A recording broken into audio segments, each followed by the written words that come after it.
I want to talk about a kingdom example from the margins. A kingdom example from the margins. The story of a woman who invades a dinner party at Simon's house. A sinner woman. Often we look at people who live in the margins of society, persons of low or no means, such as the homeless. We look at them with a scant eye, because somewhere in the back of our minds, those persons are suspicious and of a shady character. In our lesson this morning, Jesus commends a woman of the city who shows up uninvited and unexpectedly at a dinner at Simon's house. Simon, a Pharisee, a respected man in the city, and when Jesus enters the city, he meets him and invites him to dine at his house. Jesus consents and goes home with Simon the Pharisee.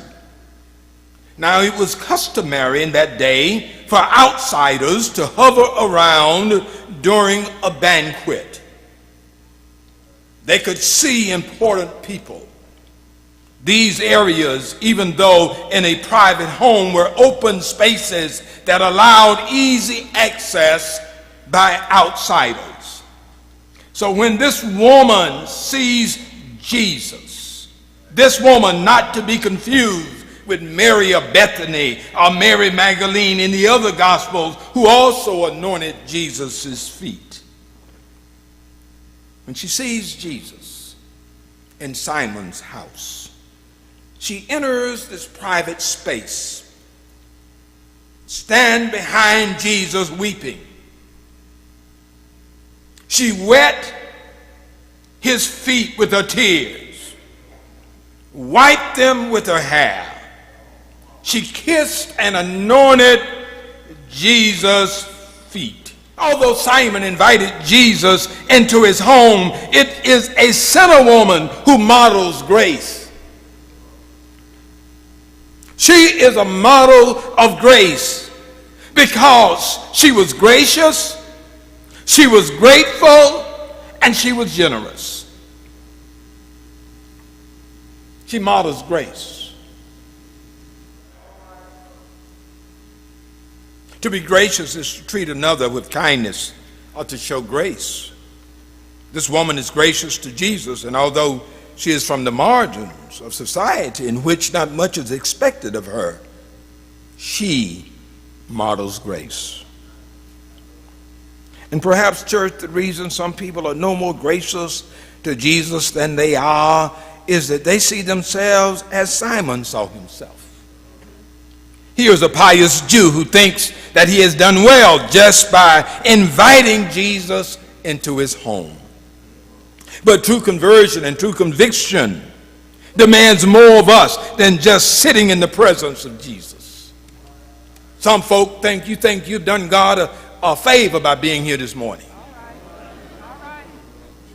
But I heard the old folks say he woke me up this morning, started me on my way. You ain't done God a favor. God did you a favor by letting blood run warm in your veins this morning. We may not know her name, but we know her deeds, for they stand out in salvation history. She is grateful. She models gratitude.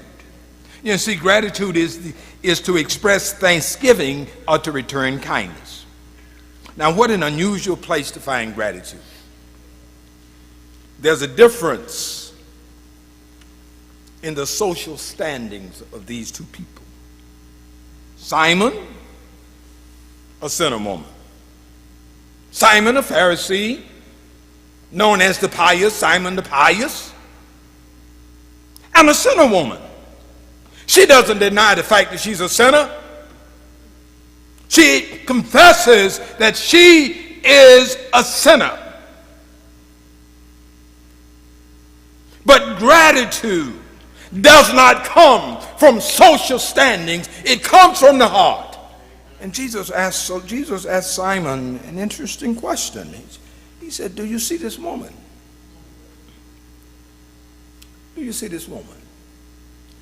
And I say this morning, no, Simon did not see her. I tell you what Simon saw. Simon saw her reputation. He saw her gender, her vocation, her social status. He does not see her, but Jesus does. Simon jumps to the wrong conclusion. He was blinded by his own piety. He jumps to the conclusion he did not see this woman. He saw her past and her faults. He saw her reputation, but Jesus saw her needs.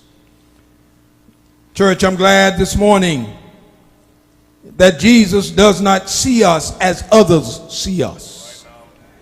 Jesus looks beyond our faults and see our needs. I'm so glad this morning that Jesus saw her, because if Jesus saw her, Jesus also sees us. And if he looked beyond her faults, he will also look beyond our faults. He looked beyond our faults and saw our needs. Amazing grace shall always be my song of praise. For it was grace that brought me liberty.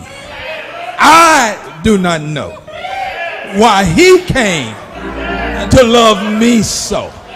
He looked beyond my faults and saw my needs. I'm glad this morning that grace is amazing. It's amazing. I tell you, it's amazing this morning.